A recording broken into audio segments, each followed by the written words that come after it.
క్రీస్తునందు ప్రియమైన దేవుని బిడ్డలారా, ఈ యొక్క పరిశుద్ధ దినమున దేవుని మందిరంలో దేవుని ఆరాధించుటకు, ఆయనను గణపరచడానికి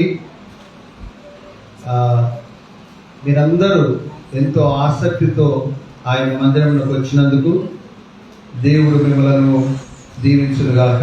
ఈ దినమున మనము సమయము కొద్దిగా ఆలస్యం అయినప్పటికీ మీరందరూ మళ్ళీ దేవుని సన్నిధిలో గడపాలి, దేవుని మందిరంలో ఉండాలి అనే ఆశ మీలో ఉన్నందుకు దేవుడు మిమ్మల్ని దీవించునుగాక. భూస్థాపన ఉన్నది కనుక, అది నిన్న చేయవలసిన భూస్థాపన ఈరోజు చేయవలసినది కనుక మరి సమయాన్ని మనము కొద్దిగా ఆలస్యం చేసుకున్నాం. అయినప్పటికీ మీకు దేవుని సన్నిధి అంటే ఎంత ఇష్టమో దీన్ని బట్టి అర్థమవుతుంది. ఇది రాంగ్ టైం కదా. అంటే అందరూ మంచిగా తిని ఆదివారం పూట మంచిగా చికెను మటను వండుకొని తిని మంచిగా రెస్ట్ తీసుకొని నిద్రపోయేటువంటి సమయం. కానీ మరి దేవుని మందిరంలో దేవుని వాక్యమును మీరు వినాలని ఆశతో మీరు వచ్చారు కనుక దేవుడు మిమ్మలను సమృద్ధిగా దీవించునుగాక. ప్రియమైన దేవుని బిడ్డలారా, గత కొంతకాలముగా మనము పరలోక రాజ్యము గురించి ఆలోచన చేస్తున్నాం. పరలోక రాజ్యము ఎంతో శ్రేష్టమైనటువంటిది. పరలోక రాజ్యంలో దేవుడు ఉంటాడు. పరలోక రాజ్యము సంతోషంతో ఉండేటువంటి ప్రదేశం. పరలోక రాజ్యము అది ఆనందంతో ఉండేటువంటి ప్రదేశం. అక్కడ మనందరం కూడా ఉండాలనేది దేవుని యొక్క ఆశయం ఉన్నది. అందుకనే ఆయన వచ్చినప్పుడు కూడా ఆయన ప్రకటించినటువంటి ప్రకటన ఏంటంటే, యోహాను చేసినటువంటి ప్రకటన కూడా ఏంటంటే, పరలోక రాజ్యము సమీపించి ఉన్నది, ఇదిగో మారు మనసు పొందండి, మీరందరూ మార్పు చెందాలా, ఇదిగో మీరు మారు మనసు పొందాలా, ఇదిగో కొడ్డలి చెట్టు వేరున ఉంచబడి ఉన్నది. ఎవరైతే మారు మనసు పొందరో, ఎవరైతే మార్పు చెందరో ఆ చెట్లన్నీ కూడా ఏం చేయబడతాయి? కొట్టివేయబడతాయి, నరకబడతాయి అని దేవుని వాక్యము సెలవిస్తుంది. కనుక మారు మనసు గురించి ఆది నుంచి కూడా ప్రకటింపబడుతున్నది. మరి పరలోక రాజ్యము గురించి యేసు ప్రభువారు అనేక పర్యాయములు ఆయన బోధించాడు. పరలోక రాజ్యమును గురించి యేసు ప్రభువారు అనేక పర్యాయములు చిన్న చిన్న ఉదాహరణలను తీసుకొని ప్రజలకు అర్థమయ్యే రీతిగా, తన శిష్యులకు అర్థమయ్యే రీతిగా వాటిని ఆయన బోధించాడు. ఆవగింజ తెలుసా మీకు? ఆవగింజను, పరలోక రాజ్యం ఎట్లా ఉందంట?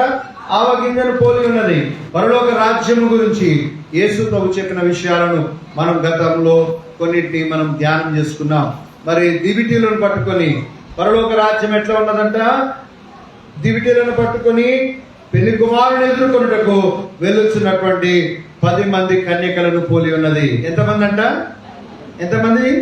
10 మంది కన్యకలు పెళ్లి కుమారుని ఎదుర్కొనుటకు వెళ్తున్నారు. దాంట్లో 5 బుద్ధి గలవారు, 5 బుద్ధి లేనివారు. దేవుని బిడ్డలారా, అందరూ కూడా ప్రభువుని ఎదుర్కోవాలా, పెళ్లి కుమారుని ఎదుర్కోవాలని ఎదురు చూస్తున్నారు. మరి బుద్ధి గలవారు తమ సిద్ధలలో నూనెను కూడా తీసుకుని వెళ్ళారు, దివిటీలను పట్టుకున్నారు, వారు సిద్ధపడి వెళ్ళారు. పరలోక రాజ్యమునకు ఎవరు ప్రవేశిస్తారంటే, పరలోక రాజ్యంలో ఎవరు ప్రవేశిస్తారంటే సిద్ధపడినటువంటి వారే. ఎవరు ప్రవేశిస్తారు? సిద్ధపడినటువంటి వారే. 5 బుద్ధి గలవారు, మరి 5 బుద్ధి లేనటువంటి వారు. దేవుని బిడ్డలారా, బుద్ధి కలిగినటువంటి కన్యకలు పరలోక రాజ్యంలో ప్రవేశిస్తారు. బుద్ధి లేనటువంటి వారు విడువబడతారు. దేవుని బిడ్డలారా, మరి మధ్యరాత్రి కాలమందు ఎవరు వచ్చారు? ఇదిగో వారు కునికి నిద్రించుచుండగా మధ్యరాత్రి కాలమందు బూరస్వరం వినబడ్డది. ఇదిగో పెళ్లి కుమారుడు వచ్చుచున్నాడు, మీరందరూ కూడా రండి అన్నప్పుడు వారు దివిటీలను వెలిగిస్తున్నప్పుడు కొంతమంది దివిటీలు ఆరిపోతున్నాయి, కొంతమంది దివిటీలు వెలుగుతున్నాయి. ఎవరు వెలుగుతున్నాయంటే, ఎవరైతే నూనెతో సిద్ధపడి ఉన్నారో, సిద్ధపాటు కలిగి ఉన్నారో వారి దివిటీలు ఏమవుతున్నాయి? వెలుగుతున్నాయి. అంతలోపు బుద్ధి గల వారిని అడుగుతున్నారు, అయ్యా మాకు కూడా నూనె ఇవ్వండి, మాకు కూడా నూనె కావాలా, మాకు కావాలన్నప్పుడు మీకు మాకు సరిపోదు కనుక మీరు సావుకారుల దగ్గరికి వెళ్ళి కొనుక్కొని రండి అంటే అప్పుడు సిద్ధపడితే కుదరదు. అప్పుడు చాలా మంది సిద్ధపడాలనుకుంటారు. అయ్యో ఏసై రాకడ వచ్చింది, ఏసై ఇప్పుడు మేము బాగుపడతాం, ఇప్పుడు మేము సర్దుకుంటాం, ఇప్పుడు మా జీవితాలను బాగు చేసుకుందాం అంటే అప్పుడు కుదరదు. వారు నూనె తీసుకొని వచ్చారు, వారు సిద్ధపడి వచ్చారు. వచ్చి అప్పటికేమైందంటే తలుపు వేయబడి అప్పటికి ఏమైపోయింది? తలుపు మూయబడ్డది. అవకాశం ఉన్నప్పుడే సిద్ధపడాలా. తలుపు మూయబడ్డ తర్వాత నువ్వు ఎంత కొట్టినా, ఎంత నువ్వు మొత్తుకున్నా, మీరెవరో నేను ఎరగను. దేవుడు చెప్పేది జవాబు ఏంటమ్మా? మీరెవరో నేను ఎరగను. అయ్యా మేము వచ్చామయ్యా, మేము కూడా సిద్ధపడి వచ్చాము, మేము కూడా నూనె తీసుకొని వచ్చాము, మేము కూడా సిద్ధపడ్డామంటే తలుపు వేయబడ్డది, తలుపు తీయబడ్డది. కనుక దేవుని బిడ్డలారా, ముందుగానే సిద్ధపడాలా. ఎప్పుడు సిద్ధపడాలా? ముందుగానే. నేను ఇప్పుడేం సిద్ధపడతా? నేను యవ్వన వయసులో ఉన్నాను, నేను ఇప్పుడేం సిద్ధపడతా? నేను మా పెళ్లిళ్ళు చేసుకోవాలా, తర్వాత నేను ఇప్పుడేం సిద్ధపడతా? మా పిల్లల పెళ్లిళ్ళు చేయాలా, మేము ఇల్లు కట్టుకోవాలి, ఇవన్నీ చేయాలి, కట్టుకోవాలా. అవన్నీ వాస్తవమే, కట్టుకోవచ్చు. దేవుని రాకడ సమయం ఎట్లా ఉంటుందంట? మనుషులు నోవహు దినములలో ఎట్లా ఉన్నదో మనుష్య కుమారుడి దినములలో అట్లనే ఉంటుంది. మనుషులు పెళ్లి చేసుకొనొచ్చు, పెళ్లికిచ్చుకొనొచ్చు, ఇల్లు కట్టుకొనొచ్చు, అంత సుఖముగా ఉన్నది అనుకున్న సమయంలో సడన్ గా దేవుని రాకడ వస్తుంది. ప్రేమైన దేవుని బిడ్డలారా, దేవుని రాకడ ఎట్లా ఉంటుందంటే దొంగ వలే నేను వస్తా. దొంగ వలే ఉంటుంది. దొంగ ఎప్పుడు కూడా చెప్పి రాడు. దేవుని బిడ్డలారా, దేవుని రాకడ దొంగ ఏ రీతిగా వస్తాడో ఆ రీతిగా నేను చెప్పకుండానే నువ్వు అనుకోనని సమయం అందు వస్తుంది. దేవుని రాకడ ఎప్పుడు వస్తుంది? నువ్వు ఎప్పుడు కూడా అనుకోనని సమయం అందు దేవుని రాకడ వస్తుంది. కనుక ఎల్లప్పుడూ సిద్ధపడి ఉండాలి. ఎల్లప్పుడూ ఎట్లా ఉండాలా? సిద్ధపడి ఉండాలని దేవుని వాక్యం మనకు సెలవిస్తున్నది. ప్రియమైన దేవుని బిడ్డలారా, మరి ఒక వారం మనం ధ్యానం చేసుకున్నాం. అది ఎక్కడంటే మత్తయి సువార్త 13వ అధ్యాయంలో మరి పరలోక రాజ్యము గురించి యేసయ్య చెప్తూ 13వ అధ్యాయం 44వ వచనంలో పరలోక రాజ్యము పొలములో దాచబడిన ధనమును పోలి ఉన్నది. జ్ఞాపకం పెట్టుకోవాలా. పరలోక రాజ్యం ఎట్లా ఉన్నదంట? పొలములో దాచబడిన ధనమును పోలి ఉన్నది. అర్థమవుతుందా? మీ అందరికి పొలాలు ఉన్నాయా? చాలా మందికి పొలాలు ఉన్నాయి. ఎట్లా ఉందంట పరలోక రాజ్యము? పొలంలో దాచిపెట్టిన ధనాన్ని పోలి ఉన్నది. ఒక వ్యక్తి ఏం చేస్తున్నాడంటే పొలంలో పొలం దున్నుతా ఉన్నాడు. సడన్ గా నాగలికి ఏం దొరికిందంటే ధనం దొరికింది. ఆయన పొలం కాదు, అది వేరే వాళ్ళ పొలం. అయితే ఏం చేశాడు? ఆ పొలం ఆ ధనాన్ని చూసిండు. ధనాన్ని ఏం చేసిండు? దాచిపెట్టింది. ఒకవేళ ఏమంటారు? నా పొలంలో దొరికింది కాబట్టి నాది ధనం అంటాడు. కాబట్టి దాచిపెట్టి ఏం చేశాడంటే ఆ పొలంలో ఉన్న పూర్వకాలంలో బ్యాంక్స్ లేవు. పూర్వకాలంలో ధనం దాచిపెట్టుకోవాలంటే ఎక్కడో తవ్వి దాచిపెట్టుకునేటువంటి వారు. అయితే దేవుని బిడ్డలారా, అతడు కనుగొన్నప్పుడు ఆ దాచబడిన ధనమును పోలి ఉన్నది. ఒక మనుషుడు దాన్ని కనుగొని దాన్ని ఏం చేశాడంట? దాచిపెట్టి అది దొరికిన సంతోషముతో వెళ్ళి తనకు కలిగినదంతయు అమ్మి ఆ పొలమును కొనును. దేవునికి స్తోత్రం, హల్లెలూయా. దేవుని బిడ్డలారా, నీకు కలిగినది ఏదైనా సరే, దేనైనా సరే నువ్వు పరలోక రాజ్యం కొరకు వదులుకోవాలా. పరలోక రాజ్యం కొరకు నువ్వేం చేయాలంటే దాన్ని అంతయు అమ్మేయాలంటే నీకున్న ఇల్లు వాకిలు అమ్మవన్న దేవుడు అది కాదు కోరుకునేది. ఎంత ప్రాముఖ్యమో చెప్తున్నాడు ఇక్కడ. పరలోక రాజ్యము నీకు కలిగినటువంటి వస్తువులన్నిటికంటే కూడా పరలోక రాజ్యం ప్రాముఖ్యమైనది. కాబట్టి ఆ వ్యక్తి ఏం చేశాడంటే తనకు కలిగినదంతా కూడా అమ్మేసి ఏం చేశాడు? ఆ పొలాన్ని కొనుక్కున్నాడు. ఎందుకు ఆ పొలాన్ని కొనుక్కున్నాడు? ఆ పొలంలో ఏమున్నది? ధనం ఉన్నది. పరలోక రాజ్యం కూడా అలాంటిది.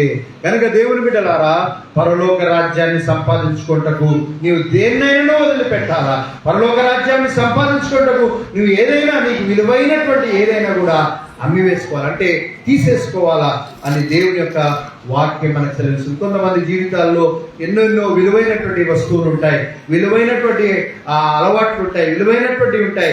వాటన్నిటి కూడా మనం ప్రభు కొరకు పరలోకం కొరకు వదులుకోవాలి. కొంతమంది టీవీ సీరియల్ ఇష్టం ఉందనుకో, టీవీ సీరియల్ దేని కొరకు వదులుకోవాలా?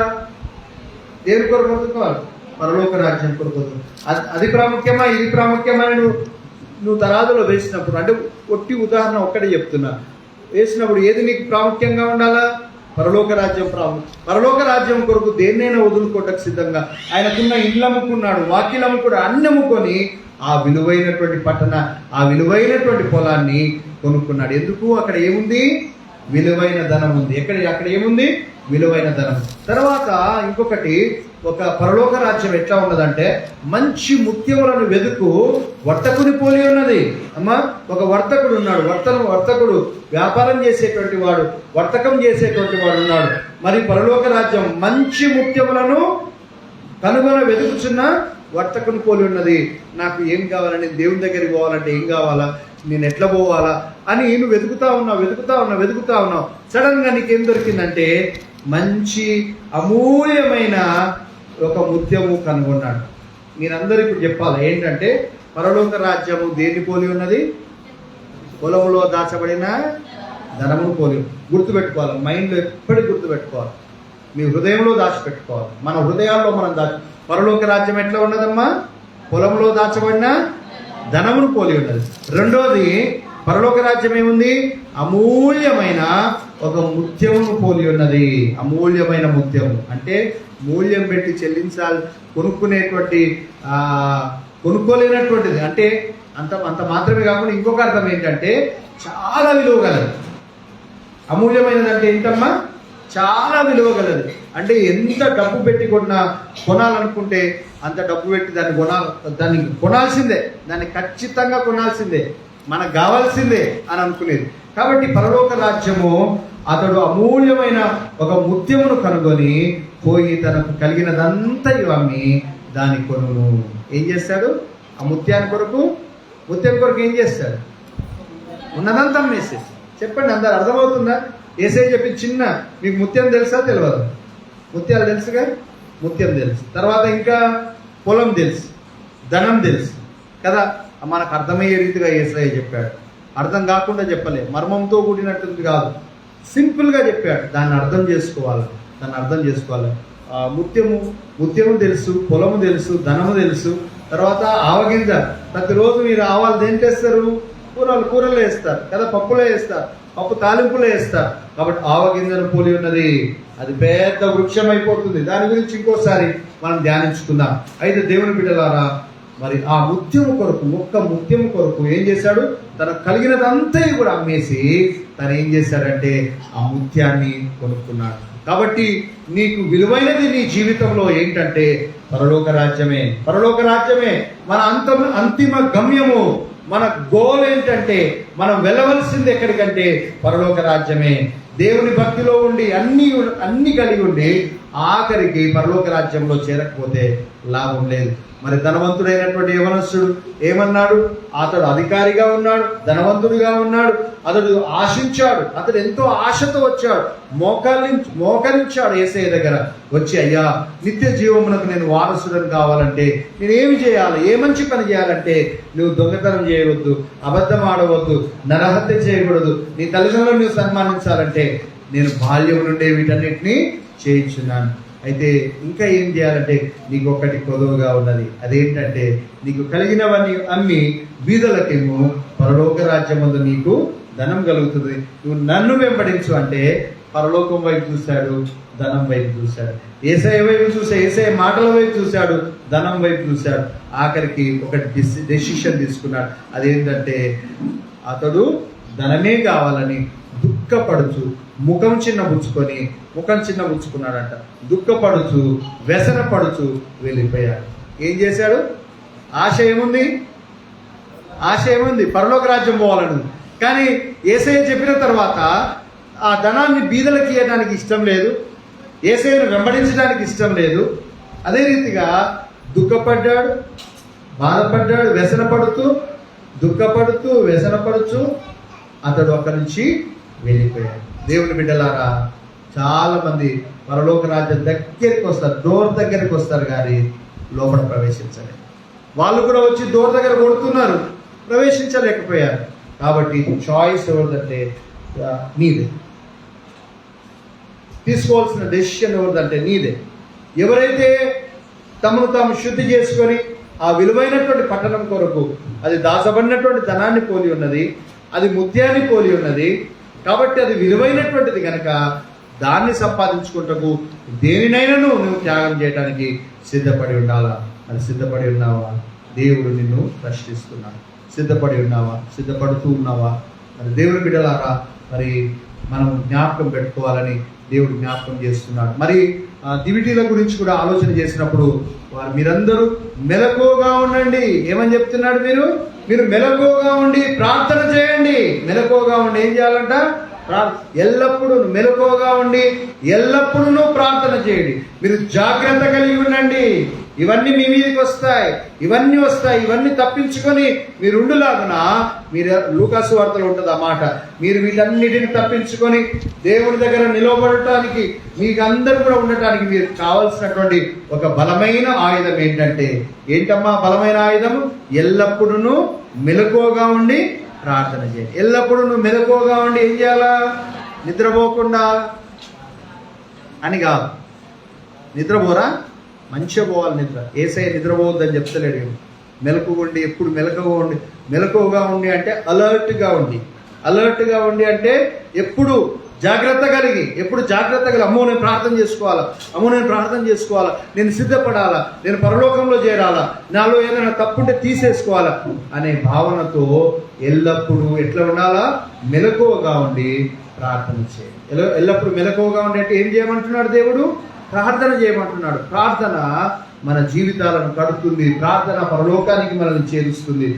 ప్రార్థన మనం జాగ్రత్తగా ఉండేటట్టు చేస్తుంది. కనుక ఎల్లప్పుడూ మెలకువగా ఉండి ప్రార్థన చేయండి. లోకం మీదకి భయంకరమైనటువంటి ఉపద్రవం రాబోతున్నాయి, భయంకరమైనటువంటి కష్టాలు రాబోతున్నాయి. ఇవన్నీ మనందరం తప్పించుకొని దేవుని దగ్గర ధైర్యంగా నిలబడుటకు శక్తిమంతులమగినట్లు మెలకువగా ఉండి ఏం చేయాలమ్మా?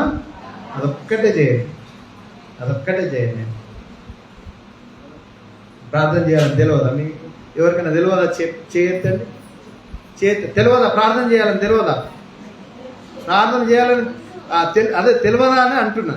ప్రార్థన చేయాలని తెలియదా మీకు? చేయొద్దని చూద్దాం. అందరికి తెలుసుగా. ప్రార్థన చేయాలని తెలుసు కానీ ప్రార్థన చేయాలి. తెలిసింది చేయకపోవడం కదా. ప్రార్థన చేయరు ఎవరైనా. చాలా మంది ప్రార్థన చేయాలని తెలియదా అంటే తెలుసు, అందరికీ తెలుసు. కానీ తెలిస్తే ఏం లాభం? చేయాలి. కాబట్టి దేవుని బిడ్డలారా, తెలిసినంత మాత్రం సరిపోదు కానీ ప్రాక్టికల్గా చేయాలా. నేర్చుకోవాల్సిన గొప్ప సత్యం ఏంటంటే తెలుసుకున్నంత మాత్రాన ఏమీ లాభం లేదు, ప్రాక్టికల్గా చేయాలి. ఒకరోజు డెసిషన్ తీసుకున్నారు కానీ మళ్ళీ చేస్తలేదు. కానీ ఈరోజు ఖచ్చితమైన డెసిషన్ తీసుకోవాలా, ఖచ్చితమైన నిర్ణయం తీసుకోవాలా. మనం వాటన్నిటి నుంచి తప్పించబడి పరలోక రాజ్యంలో మనం చేరాలంటే మనం ఏం చేయాలా? మెలకువగా ఉండి ప్రార్థన చేయాలి. ఎల్లప్పుడూ ప్రార్థన చేయాలి. ఎల్లప్పుడూ మెలకువగా ఉండి ప్రార్థన చేయండి. మరి పరలోక రాజ్యం ఎట్లా ఉన్నదమ్మా? పొలంలో దాచబడిన ధనము పోలి ఉన్నది. తర్వాత పరలోక రాజ్యం ఎట్లా ఉన్నది? విలువైనటువంటి అమూల్యమైన ముత్యమును పోలి ఉన్నది. పరలోక రాజ్యం ఎట్లా ఉంది? దివిటీలు పట్టుకున్న కన్యకలను, దివిటీలు పట్టుకొని పోయినటువంటి కన్యకలను పోలి ఉన్నది పరలోక రాజ్యం. దాంట్లో 5 బుద్ధి గలవారు, 5 బుద్ధి లేదు. సిద్ధపడని వారు. మరి నువ్వు సిద్ధపడుతూ ఉన్నావా? లేకపోతే ఇంకా సిద్ధపడకుండా నేను కూడా ఏసై దగ్గర పోతా అని అనుకుంటున్నావా? అది జాగ్రత్త. మనమందరం, నాతో, మీతో, మధుతో, అందరితో దేవుడు మాట్లాడే మాట ఏంటంటే నేను కూడా ఏసై దగ్గర పోతా అనుకుంటున్నావు కానీ నువ్వు సిద్ధపడుతున్నావు. అది ప్రాముఖ్యమైనటువంటి. ప్రతి వారు ఎవరికి వారే జవాబుదారి, ఎవరికి వారే లెక్కప్ప చెప్పాలి. ఎవరికి వారే ఎవరి మీదో మనం అంటుంటాం, వాళ్ళట్లా వీళ్ళట్లా వాళ్ళెట్లా అని మనం వేరేటోళ్ళ మీద అంటుంటాం. కానీ యేసయ్య అట్లా కాదు. ఎవరిది వాళ్ళకనే లెక్క. నీ లెక్క నీదే, నా లెక్క నాదే. ఎవరికి ఎంత అప్పచెప్తే వాళ్ళ దగ్గర నుంచి అంత దేవుడు లెక్క అడుగుతాడు. లెక్క కరెక్ట్గా చెప్పాలి. లెక్క చూసుకునేటువంటి వాడు దేవుడు. దేవునికి స్తోత్రం. హల్లెలూయా. దేవుని బిడ్డలారా, ఈ రోజు వాక్యంలో గురించి మనం ధ్యానించుకున్నాం. ఇక్కడ దేవుడు ఒక యజమానుడు దేశాంతరమునకు పోయాడు.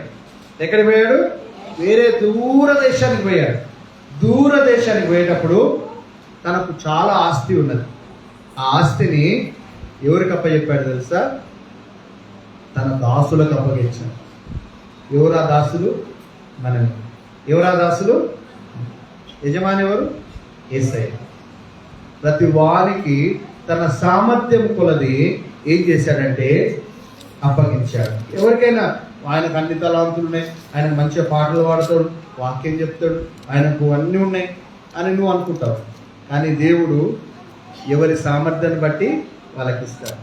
అది ప్రాముఖ్యమైన విషయం. మనం పోటీ పడొద్దు. ఏ విషయంలో కూడా వాళ్ళేనా వీళ్ళేనా అనుకోకూడదు. దేవుని బిడ్డలారా, ఎవరి సామర్థ్యం కొలది వాళ్ళకి ఇస్తాడు. నీకు పాటలు పాడే తలాంత్ ఉన్నది, నీకు ఇతరులకు సహాయపడేటువంటి తలాంత్ ఉన్నది అంటే నీకున్నటువంటి ఆధిక్యతలో దేవుడు ఇస్తాడు. వాటిని నీకు ఇవ్వబడదు ఒకటైనా సరే ఆ నిర్వర్తించే విషయంలో నువ్వు ఖచ్చితంగా మంచిగా చేయాలి. నిర్వర్తించే విషయంలో ఏం చేయాలా? మంచిగా చేయాలి. నీకు అప్పగించి చిన్నదైనా సరే కొద్దిదైనా సరే మరి దాంట్లో నమ్మకంగా ఉండాలా. మరి ఇక్కడ దేవుని బిడ్డలారా, త్వరగానే ముగిస్తాం ఇది. అతడు పరలోక రాజ్యం ఒక మనుష్యుడు దేశాంతరంలో ప్రయాణమై తన దాసులను పిలిచి తన ఆస్తిని వారికి అప్పగించినట్లుండు. అతడు ఒకనికి 5 తలాంతులను, ఒకనికి 2, ఒకనికి 1 ఎవని సామర్థ్యము చొప్పున వానికిచ్చి వెంటనే దేశాంతరము పోయేను. ఎంతమందికి ఇచ్చాడు ఇక్కడ తలాంతులను? 3కి ఇచ్చాడు. ఎంతమందికి అండి? 3కి ఇచ్చాడు. ఫస్ట్ ఆయనకి ఎన్ని ఇచ్చాడు? 5 ఇచ్చాడు. సెకండ్ ఆయనకి, రెండో ఆయనకి ఎన్ని ఇచ్చాడు? 2 ఇచ్చాడు. మూడో ఆయనకి ఎన్ని ఇచ్చాడు? చెప్పాలి అందరూ. 1 ఇచ్చాడు. ఎట్లా ఇచ్చాడు ఆయన? వాని సామర్థ్యం కూడా, ఎవరికి ఎబిలిటీని బట్టి వాడు సామర్థ్యం ఎంత ఉన్నాడో, ఆయన ఎంతైతే దాని మీద పెత్తనం చేయగలడో, ఎంతైతే తీసుకోగలడో, దాన్ని అభివృద్ధి చేయగలడో వాని సామర్థ్యము ఆయన దాసుని ఆ యజమానునికి తెలుసు కనుక ఇచ్చి వెళ్ళిపోయాడు. దేవుని బిడ్డలారా, మరి 5 తలాంతులు తీసుకున్న వాడు ఏం చేశాడో చూద్దాం. ఏం చేశాడంట? నాకక్క 5 తలాంతులు తీసుకున్నవాడు ఏం చేశాడు తెలుసా? తీసుకొని వెళ్ళి వాడితో వ్యాపారం చేశాడు, పని చేశాడు. ఏం చేశాడు? పని చేశాడు, వాటితో వ్యాపారం చేశాడు.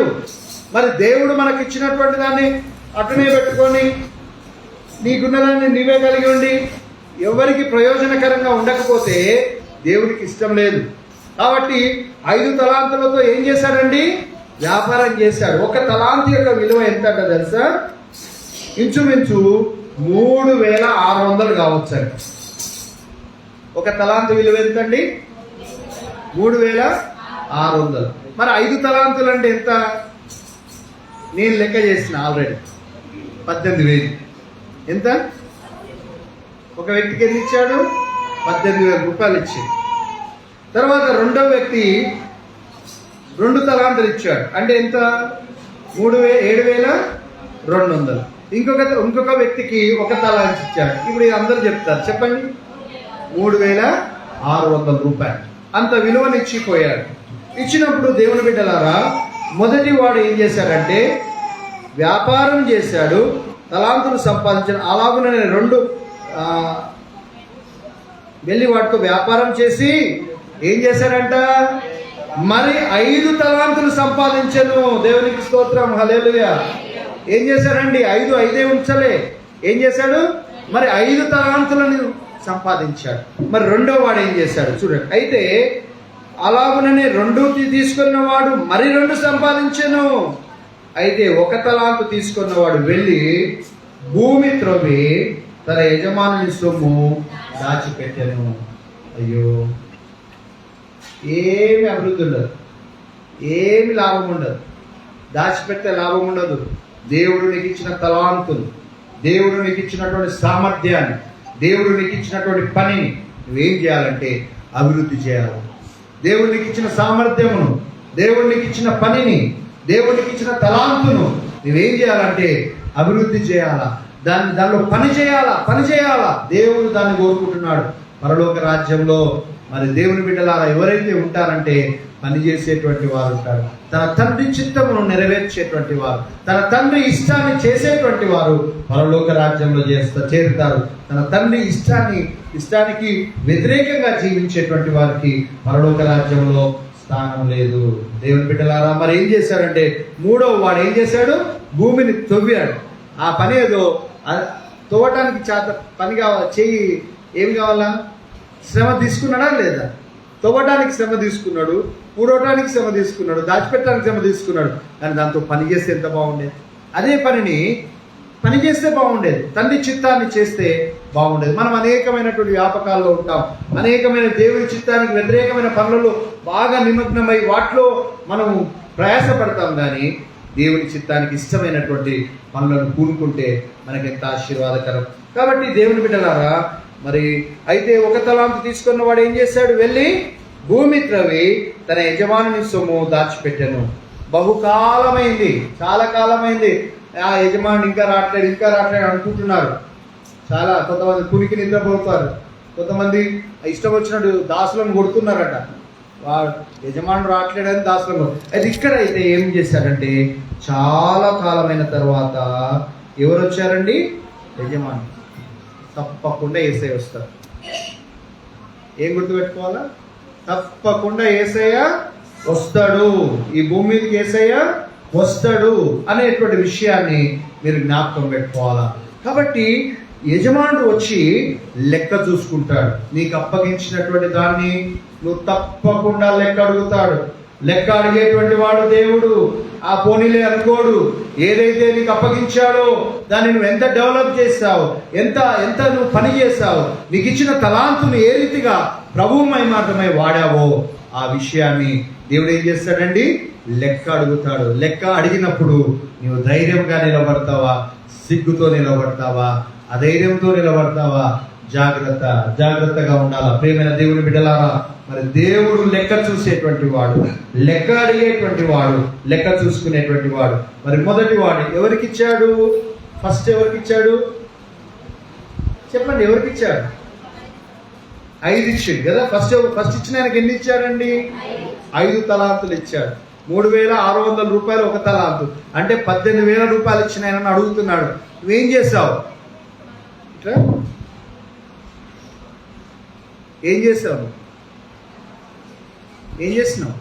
18,000 రూపాయలు ఇచ్చిపోతే ఏం చేసినావు అంటే, నేను మళ్ళీ ఇంకా 18,000 సంపాదించాను.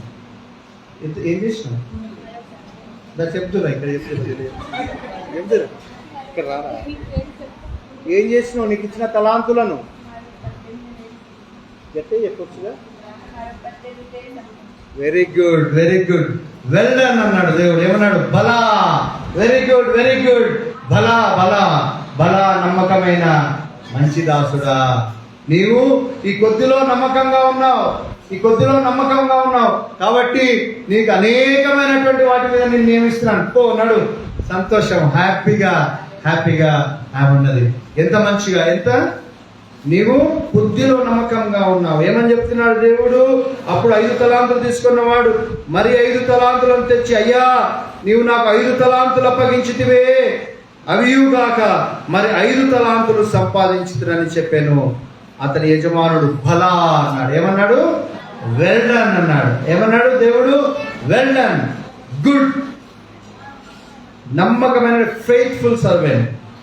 Well done, good faithful servant అని దేవుడు అన్న. నమ్మకముగా ఉంటివి, నిన్ను అనేకమైన వాటి మీద నియమించదను, నీ యజమానుని సంతోషంలో పాలు పొందమని అతనితో చెప్పాను. నీ యజమానుని సంతోషంలో ప్రవేశించుము.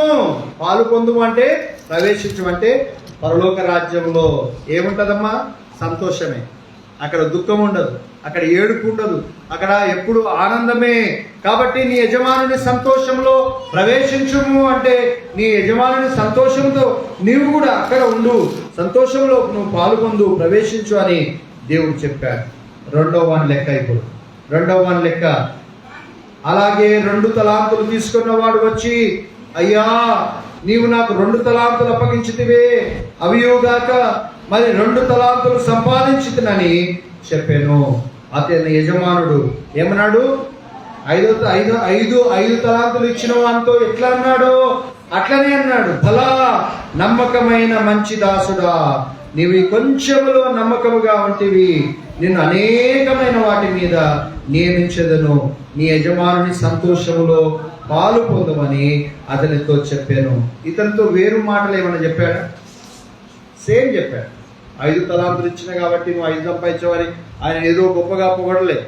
5 తలాంతులు గలవాడిని ఎట్లా పొగిడాడు, 2 తలాంతులు గలవాడిని కూడా అట్లే చెప్పాడు. అయ్యే మాటలు చెప్పాడు. నీ యజమానుని సంతోషంలో నీవు పాలు పొందు. నీవు అనేకమైనటువంటి వాటి మీద నేను నియమిస్తున్నాను, నువ్వు సంతోషంగా ఉండు అని అతన్ని ఆశీర్వదించాడు. కాబట్టి దేవుని బిడ్డలారా, నువ్వు ఎన్ని తలాంతులు ఉన్నాయని కాదు, నువ్వెంత సామర్థ్యంతో పనిచేశావు, ఎంత నమ్మకంతో పనిచేశావు, ఎంత దేవుడు అప్పగించినటువంటి దాన్ని నువ్వు ఎట్లా చేశావు అనే దాని మీదనే ఆధారపడి ఉంటుంది. కనుక నమ్మకమైన వానికి దీవెనలు మెండుగా కలుగును. నమ్మకమైనటువంటి స్వభావం గల వారిని దేవుడు ఆశీర్వదిస్తాడు. నమ్మకమైన నమ్మకమైన మంచి దాసుడా అన్నాడు. నమ్మకమైన వాళ్ళంటే దేవునికి ఇష్టం. ముగ్గురిని నమ్మాడు దేవుడు. కొంతమంది నమ్మక ద్రోహం చేస్తారు. దేవుడు ముగ్గురిని నమ్మాడు, ఏదో ఇద్దరిని నమ్మలే. ఎంతమంది నమ్మాడు దేవుడు? ముగ్గురిని నమ్మి ముగ్గురికి అప్పగించాడు. కొంతమంది నమ్మకంగా ఉంటారు, కొంతమంది నమ్మకంగా ఉండరు. దేవుడు లెక్క చూసుకునేవాడు. దేవుడు ఏం చూసుకుంటాడమ్మా? ఖచ్చితంగా లెక్క చూసుకుంటాడు. లెక్క చూసుకున్నప్పుడు నువ్వు కరెక్ట్గా ఉండాలా. మూడో వాడు ఏం చేశాడో చూద్దాం. మూడో వాడు ఏం చేశాడంటే, అతని తరువాత ఒక తలాంతు తీసుకున్న వాడిని వచ్చి అయ్యా అంటున్నాడు. ఏమంటున్నాడు? సార్ అని పిలుస్తున్నాడు. అయ్యా, నా బిడ్డ నన్ను పిలిచినట్టు అయ్యా అంటుంది. అయ్యా అంటే నాయనా, అయ్యా అంటే, అయ్యా అంటే మంచి పదమే కదా, అయ్యా అని అంటున్నాడు. అమ్మా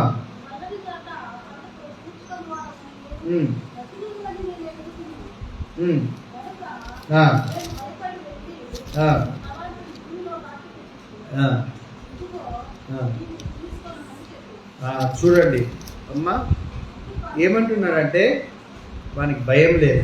మెయిన్గా వానికి ఏం లేదు? ఫస్ట్ భయం లేదు. సోమరుడు. ఫస్ట్ భయం లేదు, సోమరుడు, నిందలేసుకోడు. ఎవరి మీద నిందలేస్తున్నాడు? దేవుని మీదనే నిందలేస్తున్నాడు, యజమానుడి మీదనే నిందలేస్తున్నాడు. అంటే తప్పంతా నీదే, నాది కాదు. నేను సంపాదించకపోవటానికి, నేను అభివృద్ధి పరచకపోవటానికి తప్పంతా నీదే. సోమరోలు ఇదే చేస్తారు. సోమరోలు చేసే పని ఏంటంటే వేరేటోళ్ళ మీద నిందలేస్తారు. కానీ వాళ్ళ సోమరతనం నేను చేయబట్టి ఇట్లా అయింది అనుకోరు. చాలాసార్లు మనం కూడా అట్లే చేస్తాం. దేవుని బిడ్డలారా, నేను చేయబట్టి ఇట్లా అయింది, నేనే కారకున్నాని మన మీద వేసుకోము. తప్పును ఎవరి మీద వేస్తాము? వేరే వాళ్ళ మీద రుద్దడానికి ప్రయత్నం చేస్తాం, వేరే వాళ్ళ మీద మనం చేసుకుంటాం. దేవుని బిడ్డలారా, అయితే ఏమని చెప్పాడు? ఒక తలాంతు తీసుకున్న వాడు వచ్చి అయ్యా, నువ్వు విత్తని చోట కోవివాడు. ఎవరైనా ఒక యజమానుడు, మీరందరూ నాట్లకు పోతారు కదా, నాట్లకు వెళ్తారా? నాటు వేయిన దగ్గర కోస్తాడు. ఎవరైనా కోస్తారు? నాటు వేసిన దగ్గర కోస్తారా? నాటు వేయిన దగ్గర కోస్తారా? చెప్పండి. నాటు వేసిన దగ్గరనే పైరు పెరుగుతుంది. పెరిగినప్పుడు కోతకు వచ్చినప్పుడు కోతకు వస్తాం. కానీ ఈయనేమంటున్నాడు? నువ్వు విత్తని చోట కోయి వాడవును, చల్లని చోట పంట కూర్చుకొని వాడవైనా కఠినుడవు. దేవునికి ఇచ్చిన పేరేంది? ఆ యజమానునికి ఇచ్చిన పేరేందంట? దేవుడు కఠినుడా? నువ్వు అనుకుంటున్నావు కఠినుడు. నీవు ఇంతవరకు బ్రతుకున్నావంటే ఆయన కృప. నువ్వు ఇంతవరకు నువ్వు చేసిన తప్పులను బట్టి చూస్తే, లెక్క చూస్తే నువ్వు ఇప్పటికీ ఎన్నిసార్లు కావాలను అసలైతే వాస్తవాన్ని. కానీ దేవుడు ఇంకా బ్రతుకున్నావు, ఇంకా ఇంకా నిన్ను రక్షణలోనికి రావాలని, ఇంకా నీవు మారు మనసు పొందాలని, ఇంకా నీవు పరివర్తన చెందాలని ఇంకా దేవుడు నీకు సమయం ఇస్తున్నాడంటే ఆయన కఠినుడుగా, ఆయన కృపాభరితుడు, ఆయన కృప కలిగినటువంటి వాడు. కనుక దేవుని బిడ్డలారా, ఏం చేస్తుంది? కఠినుడు అని నేను ఎరుగుతున్నాను కనుక నేను భయపడి, అబ్బో ఏంటంట, భయపడి వెళ్ళి నీ తలాంతును భూమిలో దాచిపెట్టి తిని, ఇదిగో నీది నీవు తీసుకోమని చెప్పాను. భయం లేదు వాడిని. మెయిన్గా ఏం లేదమ్మా? భయం లేదు. మనలో కూడా దేవుడు అంటే భయం లేనటువంటి స్థితిలో ఉన్నా. నువ్వు కఠినుడు వాళ్ళు, ఇదిగో నువ్వు తీసుకుని, నువ్వు నేను తొవ్వినా, నేను దాచిపెట్టినా అని అనుకుంటున్నా. దేవుని బిడ్డలారా, దేవుడు చెప్పినట్టు చేయకుండా మన సొంత చిత్తాన్ని మనం చేస్తే దేవుడు శిక్షిస్తాడు. దేవుని శిక్షలో, దేవుడిచ్చేటువంటి శిక్షలో మనము పాలు పొందవలసినటువంటి వారమై ఉంటాం. దేవుడు మనం ఎవరు కూడా శిక్షకు పాత్రలు కావాలని దేవుడు కోరుకోవట్లేదు. కానీ తెలిసి కూడా దేవుడు మంచివాడని తెలిసి కూడా నువ్వు దేవుని మీదనే కఠినుడు అని చేస్తున్నావు. నువ్వు ఇద్దరి చోట కోయివాడవు, చల్లని చోట పంట కూర్చుకొని వాడవని, వాడవైన కఠినుడు అని నేను ఎరుగుదును కనుక నీకు భయపడి నేనేం చేశాను? గుంటను దొవ్వి నీవు ఇచ్చిన తలాకు నేను దాన్ని దాచిపెట్టాను. మళ్ళీ తీయాలంటే ఏం చేయాలి? మళ్ళీ దొవ్వాలి. అంటే ఫస్ట్ దొవ్విండు, తర్వాత దొవ్విండు, కానీ పనికి మళ్ళీ పని చేసి ఏమి లాభం లేదు దాని ద్వారా. తొవ్విండు, పెట్టిండు, తొవ్విండు, తీసిండు, తీసుకొచ్చి ఇచ్చిండు. ఏమైనా అభివృద్ధి ఉందా? ఏం అభివృద్ధి లేదు. కాబట్టి దేవుని బిడ్డలారా, దేవుడు అతనితో మాట్లాడుతున్నాడు. ఏమని మాట్లాడుతున్నాడు తెలుసా? అందుకు అతని యజమానుడు వారిని చూచి, సోమరివైన చెడ్డదాసుడా. ఏమంటున్నాడు దేవుడు? సోమరివైన చెడ్డదాసుడా. మళ్ళీ అంటున్నాడు దేవుడు. మళ్ళీ దేవుడు అన్న మాటలు మళ్ళీ ఒకసారి విందాం. ఏమంటున్నాడు దేవుడు? సోమరివైన చెడ్డదాసుడా, చెడ్డదాసుడా, చెడ్డదాసుడా, సోమరివైన చెడ్డదాసుడా. సోమరితనము దేవునికి ఇష్టం లేనటువంటిది. సోమరివాడు పస్తుపడి ఉండును, సోమరివాడు చింపిగుడ్డలు ధరించుటకు కారణము సోమరితనము. సోమరివాడు తలుపు ఉతక మీద తలుపు తిరుగును, తన పడక మీద సోమరి తిరుగును. అంటే ఊకే నిద్రకే సమయాన్ని ఇస్తూ ప్రార్థన చేసుకోకుండా, వాక్యాన్ని చదవకుండా, నిద్రకే ప్రాముఖ్యతనిస్తూ, ఈ సోమరితనం చేత మంచం మీద అటు ఇటు తిరుగుతూ దేనికి పనికి రాకుండా ఉన్నటువంటి వాడు సోమరివాడు. కనుక దేవుని బిడ్డలారా, సోమరివాడు ఏం చేశాడంటే, సోమరి ఏమంటాడంటే, దారిలో సింహం ఉన్నది అంటున్నట్ట. సోమరివాడు ఏమంటాడంటే, సోమరివాడు దారిలో పోయేటువంటి కుక్క చెవులు పట్టుకునేటువంటి వాడు, అంటే కరుస్తుంది కదా కుక్క. సోమరితనం గాఢ నిద్రలో పడవేస్తుంది. కనుక సోమరితనం ద్వారా వీడు చేయలేదు. అసలు కారణం ఏంటి? దేని ద్వారమ్మా? అసలు ఆ తలాంతు, ఇవ్వబడిన తలాంతు అభివృద్ధి కాకుండా ఉండటానికి గల కారణం ఏంటంటే వాళ్ళలో ఉన్న సోమరితనమే.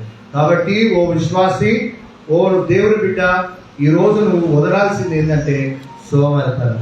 నీవు దేవుడు అంటే భయపడాలా, దేవుని మీద నిందలు వేయడం కాదు. మొదట నీ సోమరితనాన్ని నువ్వు వదిలిపెట్టాలి. సోమరితనం ద్వారా ఊకే నిద్రకే ప్రాముఖ్యం, ఊకే మంచం మీద పడుకుంటావు. దేనికి నువ్వు సమయం ఇవ్వకుండా, దేవునికి సమయం ఇవ్వకుండా నువ్వు సోమరితనము నీ తలాంతు అభివృద్ధి కాకుండా ఉండటానికి కారణమవుతుంది. కనుక దేవుడు ఏమన్నాడంటే, సోమరివైన చెడ్డదా. సోమరితనం ఎవరైతే ఉంటుందో వాళ్ళని దేవుడు చెడ్డవాళ్ళు అంటున్నారు. దేవుడు ఎవరిని చెడ్డవాళ్ళు అంటున్నారు? సోమరితనం గల వారిని. సోమరివైన చెడ్డదాసుడా, నేను విత్తని చోట కోయివాడని నీకు తెలుసా? ఎంత బాధపడుతూ ఉన్నాడుగా ఈ మాట. దేవుడేమో నమ్మకంగా నమ్మిస్తే, అయితే నేను విత్తని చోట కోయివాడనా? దేవుడు అంటున్నాడు, నేను విత్తని చోట కోయివాడనా, చల్లని చోట పంట కూర్చుకొని వాడనా? నిజంగా నీకు తెలుసా అదే ఆ విషయం? ఎంత బాధతో అంటున్నాడు దేవుడు. ఎంత బాధ ఆ రోజు ఉన్నది దేవునికి. అంటే విత్తని చోట కోసేటోని అనుకుంటున్నావా? నేను చల్లని చోట పంట కూర్చుకునేవాడు. నీకు తెలుసా ఇది? కాబట్టి అట్లయితే నువ్వేం చేయాల్సింది? నీ సొమ్ము సావుకారుల దగ్గర పెట్టాల్సింది. ఎవరి దగ్గర పెట్టాలా? సావుకారుల దగ్గర పెడితే ఉండవలసి ఉండేను. నేను వచ్చి లెక్క చూసుకుంటా. వాళ్ళ కాడ కూడా ఏం చూసుకుంటా? లెక్క చూసుకో. ఆ దినాల్లో వడ్డీకి ఇచ్చేవారు.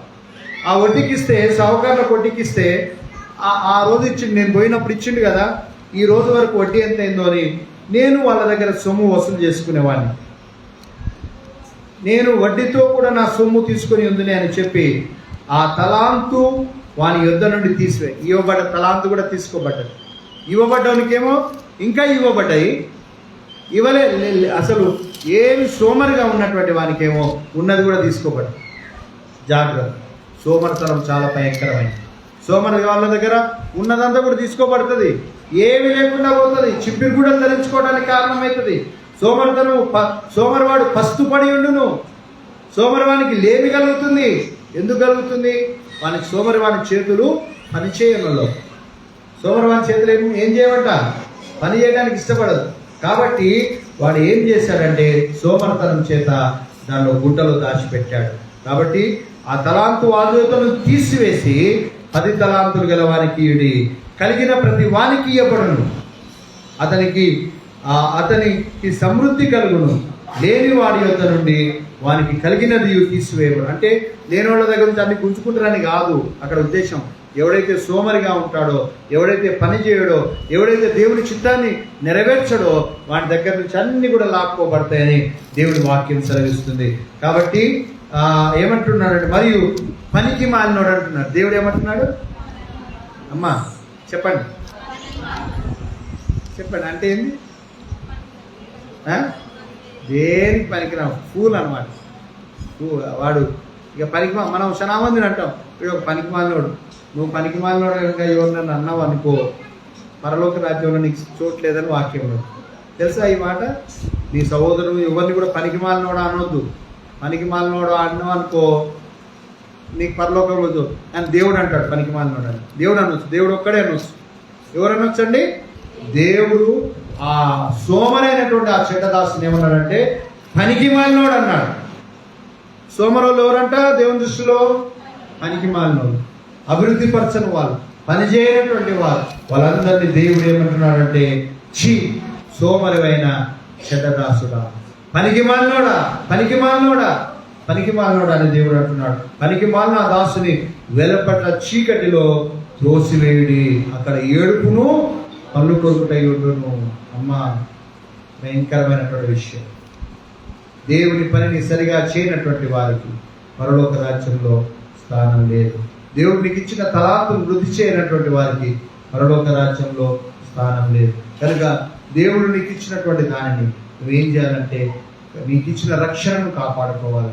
నీకు ఇచ్చినటువంటి ప్రతి దాన్ని నువ్వేం చేయాలంటే కాపాడుకుంటూ దేవుడికి ఇష్టమైనటువంటి వ్యక్తిగా ఉండాలి, కానీ సోమరివానిగా ఉండకూడదు, అభివృద్ధి పరచకుండానే ఉండకూడదు. అదే రీతిగా దేవుడి బిడ్డలారా, నువ్వు వృద్ధి చేసేటువంటి వాడిగా ఉండాలి. అప్పుడు దేవుడిని బల అంటాడు. నువ్వు నమ్మకం లేకుండా ఉంటే వీడు నమ్మకం లేనటువంటి వాడిగా ఉన్నాడు, సోమరివాడిగా ఉన్నాడు, పనికి మాలిన వాడిగా ఉన్నాడు. కాబట్టి అతను పరలోక రాజ్యాన్ని స్వతంత్రించుకోనలేదు. దేవునికి స్తోత్రం. దేవుని బిడ్డలారా, జాగ్రత్తగా మీరు విన్నారు, జాగ్రత్తగా ఆలోచించండి. ఏ విషయంలో మనము ప్రభు కొరకు మనం జీవించాలో, ఏ విషయంలో నువ్వు దేవునికి అయిష్టమైనటువంటి కార్యాల్లో నువ్వు పాల్గొంచు, ప్రభుకి ఇష్టమైనటువంటి పనులు చేస్తున్నావో వాటిని సరి చేసుకొని దేవునికి ఇష్టంగా నువ్వు జీవించాలా. మనం ఈరోజు నేర్చుకున్నది ఏంటంటే పరలోక రాజ్యము ఎట్లా ఉన్నది? విలువైనటువంటి ధనాన్ని పోలి ఉన్నది. పరలోక రాజ్యము అమూల్యమైనటువంటి ముత్యాన్ని పోలి ఉన్నది. పరలోక రాజ్యము దివిటీలు పట్టుకొని వెలుచున్న బుద్ధిమంతులను పోలి ఉన్నది. 10 మంది కన్యకలను పోలి ఉన్నదని వాక్యం. 10 మంది కన్యకలను పోలి, దానిలో బుద్ధిమంతులు స్వతంత్రించుకున్నారు, బుద్ధి లేని వారు స్వతంత్రించుకోలేదు.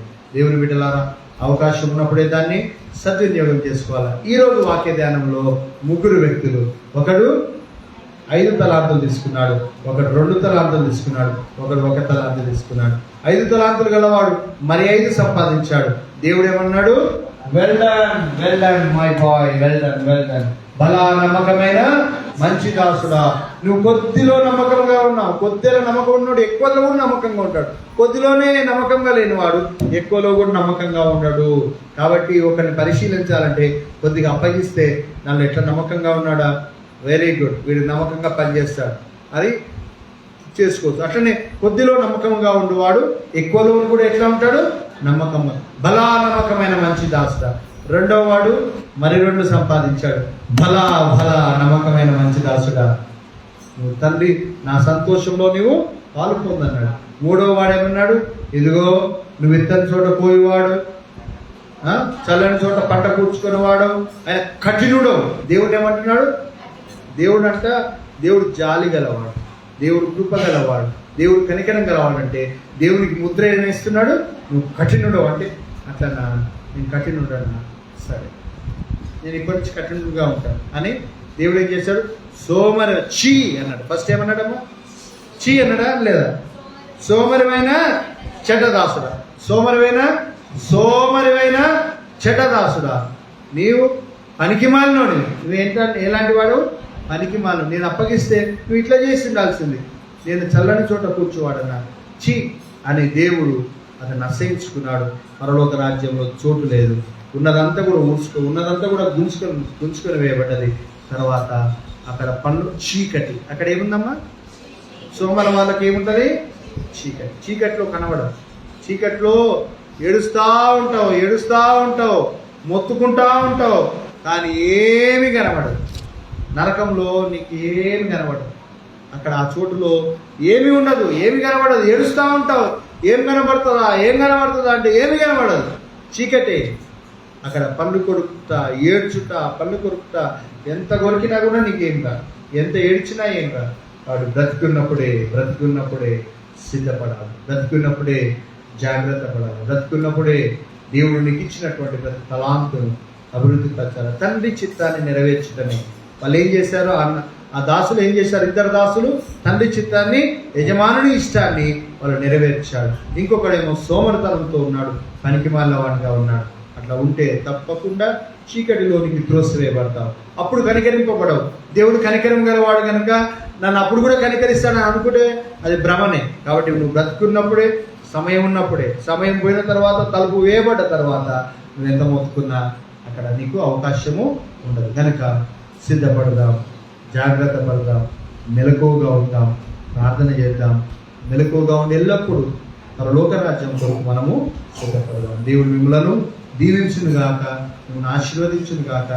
ఈ సంఘంలో, ఈ ఆలయంలోకి ఇప్పుడు కూర్చున్నటువంటి మనందరిలో, బయట కూర్చున్నటువంటి వాళ్ళలో, సంఘమంతట్లో ఎవరు కూడా విడిచిపెట్టబడకుండా, ఎవరు కూడా చీకట్లోనికి త్రోసివేయబడకుండా అందరూ పరలోక రాజ్యంలో చేరాలన్నదే దేవుని యొక్క చిత్తం కనుక మనం దాని కొరకు ప్రయాసపడి దేన్నైనా వదులుకుంటారు పరలోకం కొరకు సిద్ధపడుదాం. దేవుడు మిమ్మలను దీవించునుగాక. ప్రార్థన చేసుకుందాం. పరిశుద్ధుడా, పరలోకమందున మా తండ్రి, నీకు స్తోత్రం. దేవా తండ్రి, విధమైన వాక్యము మా అందరి హృదయంలో ఫలించుటకు సహాయం చేయండి. మీ దీవెన ఆశీర్వాదాలు దయచేయండి. నేను సిద్ధపడుటకు కృప చూపించమని యేసుక్రీస్తు పరిశుద్ధ నామమున వేడుకొంచున్నాను తండ్రి. ఆమేన్. అందరం కలిసి నీ ధనము నీ ఘనము ప్రభు యేసుదే, నీ దశమ భాగం నీ వెలుదిద్దు అనే పాట పాడుచుండగా కానుకలను స్వీకరించుకున్నాను. నీ ధనము నీ ఘనము ప్రభు యేసుదే, నీ దశమా భాగము నీ వెలుదిద్దువా వెలుదిద్దువా. ధరలోన ధనధాన్యములనీయగా కరుణించి కాపాడి రక్షింపగా.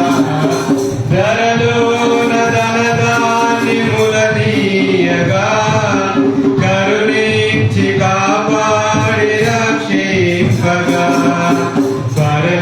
పరలోకనాథుడు నీకీయగా మరి యేసు కొరకీయ వెనుదీతువా. పరలోకనాథుడు నీకీయగా మరి యేసు కొరకీయ వెనుదీతువా. నీ ధనము నీ ఘనము ప్రభు యేసుదే, నీ దశమా భాగము నీయ వెనుదీతువా వెనుదీతువా.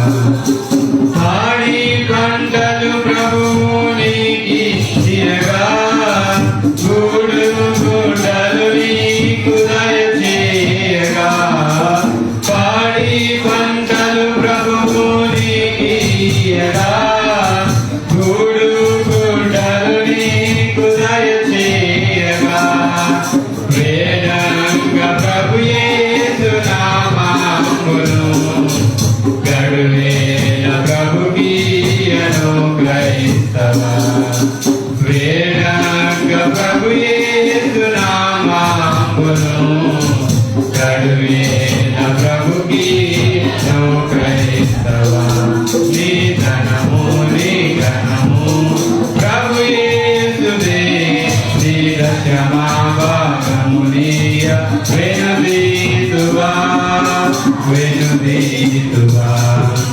వెలుగు నీడలు గాలి వర్షములు కలిగించే ప్రభుని ఉచితంబుగా.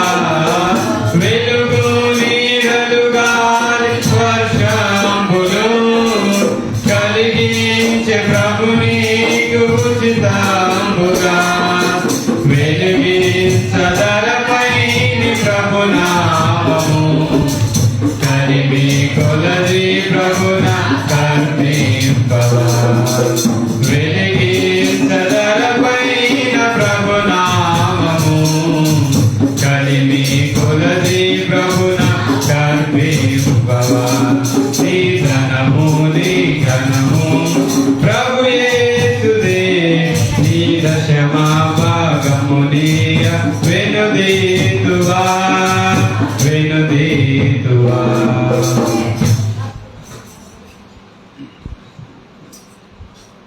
ప్రార్థన చేసుకుందామండి. అర్పించబడిన కానుకల నిమిత్తము ప్రార్థన.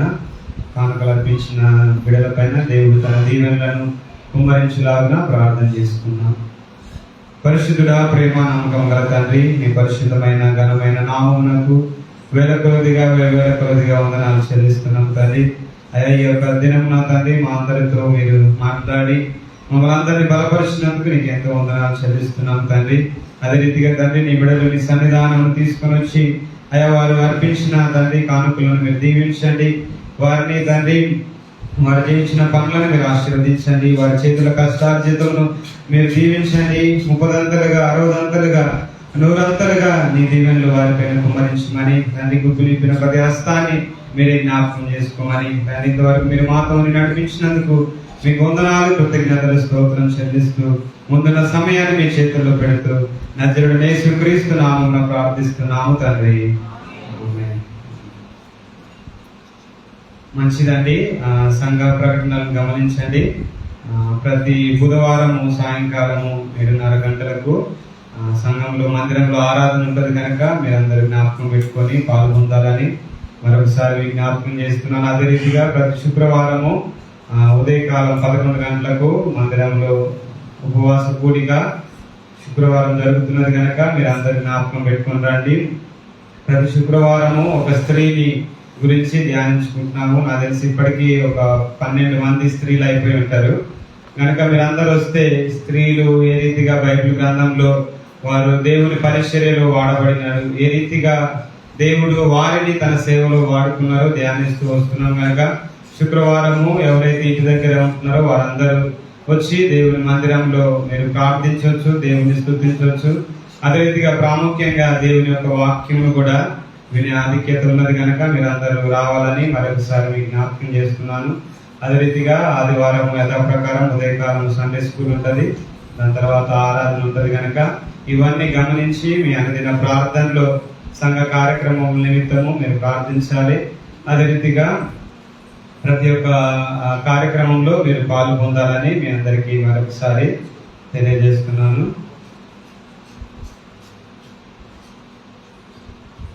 ఈ సమయం అందు పాస్టర్ గారు మిగతా ఏమైనా ప్రకటనలు ఉంటే తెలియజేస్తారు. దాని తర్వాత చివరి ప్రార్థన, ప్రభు నేర్పిన ప్రార్థన ఆశీర్వాదంతో ఈ యొక్క కూడికను మనము ముగించుకుందాం.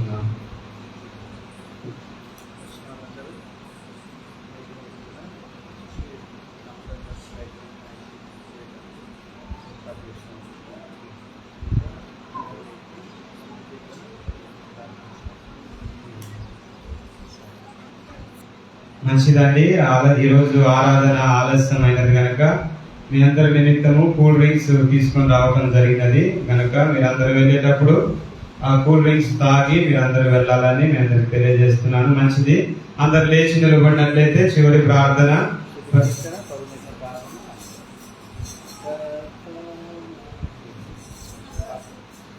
స్తుతి కీర్తన, అదే రీతిగా ప్రభు నేర్పిన ప్రార్థన ఆశీర్వాదంతో సెలవు గీతంతో ఈ ఆరాధన మనం ముగించుకున్నాం. ఓకేనండి. ఈరోజు ఉదయకాలము సండే స్కూల్ జరగలేదు కనుక సాయంకాలం 5 గంటలకు సండే స్కూల్ ఉంటది. మీరందరూ జ్ఞాపకం పెట్టుకొని మీ పిల్లలను సాయంకాలం 5 గంటలకు మీరు పంపించాలని మీ అందరికీ జ్ఞాపకం చేస్తున్నాను కనుక పిల్లలందరినీ సండే స్కూల్ కి పంపించండి.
నీ రాజ్యం వస్తుంది గాక, నీ చిత్తం పరలోకము నెరవేర్చినట్టు భూమిని నెరవేరును గాక. మాకు కావాల్సిన అన్ని ఆహారం నేను మాకు దయచేయండి. మా రుణస్తులను మీరు క్షమించిన ప్రకారం మా రుణం క్షమించు. మన శోధనలో ఏకాదశుడు తప్పించు. ఎందుకంటే రాజ్యము, బలము, మహిమ నిరంతరం నీవైనవి తండ్రి. ఆమేన్. మన ప్రభు అయిన యేసుక్రీస్తు యొక్క కృప, పరమ తండ్రి అయిన దేవుని ప్రేమ, పరిశుద్ధాత్మ యొక్క అన్యోన్య సహవాసం, పరలోక రాజ్యం కొరకు సిద్ధపడుచున్న ఈ బిడ్డలందరిపై ఇప్పుడు ఎల్లప్పుడూ సదాకాలము తోడై నడిపించును గాక. ఆమేన్. ఆశీర్వాదంబు మా మీద వర్షింపజేయుమీశా,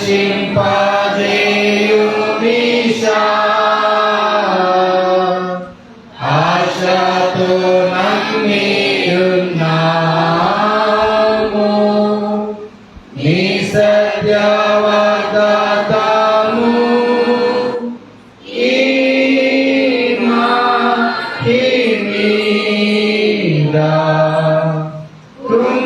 కుమారించుము దేవా, బ్రహ్మర ప్రేమ వర్షము,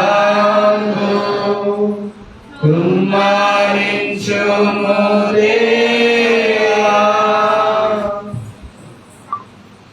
అందరికీ వందనాలండి. దేవుని అందరినీ దీవించుగాక.